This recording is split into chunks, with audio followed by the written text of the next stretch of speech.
Hi friends, ಹೇಗಿದ್ದೀರಾ? ಎಲ್ಲರೂ ಚೆನ್ನಾಗಿದ್ದೀರಾ ಅಂತ ಭಾವಿಸ್ತೀನಿ. Welcome back to my channel. ನಾನು ಶೋಭಾ. ಇವತ್ತಿನ ರೆಸಿಪಿಗೆ ನಾನಿಲ್ಲಿ 2 ಬಾಳೆಹಣ್ಣನ್ನು ಸಿಪ್ಪೆ ತೆಗೆದುಬಿಟ್ಟು ತೊಗೊಂಡಿದ್ದೀನಿ. ಇದನ್ನು ನೀಟಾಗಿ ನ್ಯಾಶ್ ಮಾಡ್ಕೊಳ್ಳೋಣ. ಅದರದ್ದು ಗಂಟೇನೂ ಇರಬಾರ್ದು, ಹಾಗೆ ನ್ಯಾಶ್ ಮಾಡ್ಕೊಳ್ಳಿ. ಇವಾಗ ಇದಕ್ಕೆ ನಾವು ಒಂದು ಚಿಟಿಕೆ ಆಗೋಷ್ಟು ಚಕ್ಕೆ ಪುಡಿನ ಹಾಕ್ತಾಯಿದ್ದೀನಿ. ನೀವು ಏಲಕ್ಕಿ ಪುಡಿ ಅಥವಾ ಚಕ್ಕೆ ಪುಡಿ ಎರಡರಲ್ಲಿ ಯಾವುದಾದ್ರೂ ಒಂದನ್ನು ಹಾಕ್ಕೊಳ್ಬೋದು. ಇದನ್ನು ನೀಟಾಗಿ ಎರಡನ್ನೂ ಚೆನ್ನಾಗಿ ಮಿಕ್ಸ್ ಮಾಡ್ಕೊಳ್ಳೋಣ. ಗಂಟು ಕೂಡ ಇರಬಾರ್ದು ಬಾಳೆಹಣ್ಣಲ್ಲಿ. ಇವಾಗ ನಾನೊಂದು ಬ್ರೆಡ್ ಸ್ಲೈಸ್ ತೊಗೊಳ್ತಾ ಇದ್ದೀನಿ. ಇದಕ್ಕೆ ನಾವು ರೆಡಿ ಮಾಡಿ ಇಟ್ಕೊಂಡಂತಹ ಬಾಳೆಹಣ್ಣಿನ ಸ್ಟಫಿಂಗ್ನ ಫಿಲ್ ಮಾಡೋಣ. ಅದು ಹೊರಗಡೆ ಬರಬಾರ್ದು, ಎಡ್ಜಲ್ಲಿ ನೋಡ್ಕೊಂಡ್ಬಿಟ್ಟು ನೀಟಾಗಿ ಅದನ್ನು ಫಿಲ್ ಮಾಡ್ಕೊಳ್ಳಿ. ಇವಾಗ ನೀವು ಇದಕ್ಕೆ ಇನ್ನೊಂದು ಬ್ರೆಡ್ ಸ್ಲೈಸ್ನ ತೊಗೊಂಡು ಅದರದ್ದು ಮೇಲ್ಗಡೆ ಇಟ್ಬಿಟ್ಟು ಜಸ್ಟ್ ಲೈಟಾಗಿ ಪುಷ್ ಮಾಡಿ. ನೋಡಿ, ಲೈಟಾಗಿ ಪುಷ್ ಮಾಡಬೇಕು. ಸೊ ಇವಾಗ ನಾನು 1 ಗ್ಲಾಸು ಮಿಲ್ಕ್ ತೊಗೊಳ್ತಾ ಇದ್ದೀನಿ. ನೋಡಿ, 1 ಗ್ಲಾಸ್ ಮಿಲ್ಕ್ ತೊಗೊಳ್ತಾ ಇದ್ದೀನಿ.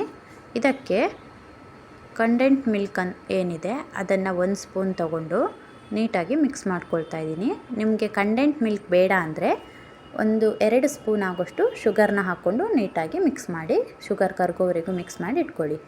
ಇವಾಗ ನಾನೊಂದು ನಾನ್ ಸ್ಟಿಕ್ ಪ್ಯಾನಿಗೆ ಸ್ವಲ್ಪ ಬಟರ್ನ ಹಾಕಿ ಅದನ್ನು ಕರಗಿಸ್ಕೊಳ್ತಾ ಇದ್ದೀನಿ. ಅದು ನೀಟಾಗಿ ಕರಗಿದ ಮೇಲೆ ನಾವೇನು ರೆಡಿ ಮಾಡಿ ಇಟ್ಕೊಂಡಿದ್ವಿ ಬ್ರೆಡ್ ಸ್ಲೈಸಲ್ಲಿ ಸ್ಟಫಿಂಗ್ನ ಹಾಕಿ ಏನು ರೆಡಿ ಮಾಡಿ ಇಟ್ಕೊಂಡಿದ್ದೀವಲ್ಲ ಅದನ್ನು ನಾನು ಇಡ್ತಾಯಿದ್ದೀನಿ. ಇಟ್ಟು ಒಂದು 2 ಮಿನಿಟ್ಸ್ ಬಿಡಿ. ಜಸ್ಟ್ ಅದು ಬಟರ್ನ ಸ್ವಲ್ಪ ಅಬ್ಸರ್ವ್ ಮಾಡ್ಕೊಂಡ್ಮೇಲೆ ನೀವು ಮಿಕ್ಸ್ ಮಾಡಿ ಇಟ್ಕೊಂಡಿರುವಂತಹ ಮಿಲ್ಕ್ ಏನಿದೆ ಅದನ್ನು ಬ್ರೆಡ್ ಸ್ಲೈಸ್ ಮೇಲೆ ಹಾಕಬೇಕು.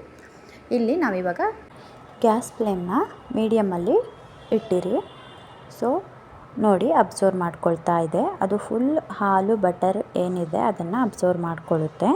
ಫ್ರೆಂಡ್ಸ್, ನೀವಿನ್ನೂ ನಮ್ಮ ಚಾನಲ್ನ ಸಬ್ಸ್ಕ್ರೈಬ್ ಮಾಡ್ಕೊಂಡಿಲ್ಲ ಅಂದರೆ ಇವಾಗಲೇ ಹೋಗಿ ಸಬ್ಸ್ಕ್ರೈಬ್ ಮಾಡ್ಕೊಳ್ಳಿ. ಪಕ್ಕದಲ್ಲಿರೋ ಬೆಲ್ ಐಕನ್ನ ಟಿಕ್ ಮಾಡಿ, ಹಾಗೆ ಲೈಕ್ ಮಾಡಿ, ಕಮೆಂಟ್ ಮಾಡಿ, ರೆಸಿಪಿ ಹೇಗಿತ್ತು ಅಂತ ಕಮೆಂಟ್ ಮಾಡೋದನ್ನು ಮರಿಬೇಡಿ. ಮತ್ತು ಫ್ರೆಂಡ್ಸ್ ಆ್ಯಂಡ್ ಫ್ಯಾಮಿಲಿಗೆ ಶೇರ್ ಮಾಡಿ. ನೋಡಿ, ಇವಾಗ ನಾನು ಇದನ್ನು ಇನ್ನೊಂದು ಸೈಡ್ಗೆ ರೊಟೇಟ್ ಮಾಡಿ ಹಾಕ್ತಾಯಿದ್ದೀನಿ. ಬಟ್ ರೊಟೇಟ್ ಮಾಡಿ ಹಾಕುವಾಗ ತುಂಬ ಕೇರ್ಫುಲ್ಲಾಗಿ ರೊಟೇಟ್ ಮಾಡಿ ಹಾಕಿ. ಯಾಕೆಂದರೆ ಬ್ರೆಡ್ಡು ಮಿಲ್ಕ್ನ ಅಬ್ಸರ್ವ್ ಮಾಡ್ಕೊಂಡಿರುತ್ತಲ್ವ, ಫುಲ್ಲು ಸಾಫ್ಟಾಗಿರುತ್ತೆ. ಸೊ ಅದಕ್ಕೋಸ್ಕರ 2 ಸ್ಪೂನ್ ತೊಗೊಂಡು ಅದರದ್ದು ಹೆಲ್ಪಿಂದ ನೀವು ಇನ್ನೊಂದು ಸೈಡು ರೊಟೇಟ್ ಮಾಡಿ ಹಾಕಿ. ಇವಾಗ ನಾನು ಇನ್ನೊಂದು ಸ್ವಲ್ಪ ಬಟರ್ ಪೀಸ್ನ ಹಾಕ್ತಾಯಿದ್ದೀನಿ. ಇದು ಕರಗಲಿಕ್ಕೆ ಬಿಡಿ, ಯಾಕೆಂದರೆ ನಾವು ಬ್ರೆಡ್ಡನ್ನು ರೊಟೇಟ್ ಮಾಡಿ ಹಾಕಿದ್ದೀವಲ್ವ, ಅದು ಕೂಡ ಗೋಲ್ಡನ್ ಕಲರ್ ಆಗೋವರೆಗೂ ರೋಸ್ಟ್ ಆಗಬೇಕು.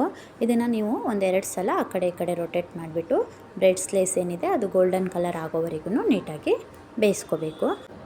ಇದನ್ನು ನೀವು ಮಾರ್ನಿಂಗ್ ಟಿಫನಿಗಾದ್ರೂ ಮಾಡ್ಬೋದು, ಇಲ್ಲ ಈವ್ನಿಂಗ್ ಟೈಮು ಸ್ನ್ಯಾಕ್ಸಿಗಾದರೂ ಮಾಡ್ಬೋದು. ಬಟ್ ಒಂದು ತಿಂತಾ ಇದ್ದಾಗೇ ಹೊಟ್ಟೆ ಫುಲ್ ಆದಂಗೆ ಆಗುತ್ತೆ. ನೋಡಿ, ಅದ್ರದ್ದು ಶೇಪ್ ಹಾಳಾಗಬಾರ್ದು ಅಂತ ನಾನು 2 ಸ್ಪೂನಿನ ಸಹಾಯದಿಂದ ಸ್ವಲ್ಪ ಶೇಪ್ ಕೊಟ್ಟೆ. ಇವಾಗ ಇದು ಆಗಿದೆ, ಗೋಲ್ಡನ್ ಕಲರ್ ಬಂದಿದೆ. ನೋಡಿ, ಆಗಿದೆ ಇದು. ಸೊ ನಾನಿವಾಗ ಗ್ಯಾಸ್ ಫ್ಲೇಮ್ನ ಆಫ್ ಮಾಡಿಬಿಟ್ಟು ಸರ್ವ್ ಮಾಡ್ಕೊಳ್ತಾ ಇದ್ದೀನಿ. ನೋಡಿ ಫ್ರೆಂಡ್ಸ್, ಎಷ್ಟು ಚೆನ್ನಾಗಿ ಕಾಣಿಸ್ತಾ ಇದೆ. ಇದನ್ನು ತುಂಬ ಬೇಯಿಸ್ಕೊಳ್ಬೇಡಿ, ಗೋಲ್ಡನ್ ಕಲರ್ ಬಂದರೆ ಸಾಕು. ಬ್ಲ್ಯಾಕ್ ಕಲರ್ ಆಗಿಬಿಟ್ರೆ ಅದರದ್ದು ಟೇಸ್ಟ್ ಹೋಗಿಬಿಡುತ್ತೆ. ಅದಕ್ಕೆ ನೀವು ಗ್ಯಾಸ್ ಫ್ಲೇಮ್ನ ಮೀಡಿಯಮಲ್ಲಿನೇ ಇಟ್ಕೊಂಡು ಬೇಯಿಸ್ಕೊಳ್ಳಿ. ನೋಡಿ ಎಷ್ಟು ಸಾಫ್ಟಾಗಿ ಬಂದಿದೆ ಅಂತ. ಇವಾಗ ನಾನು ನಿಮ್ಗೆ ಇದನ್ನ ಕಟ್ ಮಾಡಿ ತೋರಿಸ್ತೇನೆ. ನಿಧಾನಕ್ಕೆ ಕಟ್ ಮಾಡ್ಕೊಳ್ಳಿ. ಕಟ್ ಮಾಡುವಾಗಲೂ ಅಷ್ಟೇ ನಿಧಾನಕ್ಕೆ ಕಟ್ ಮಾಡ್ಕೊಳ್ಳಿ.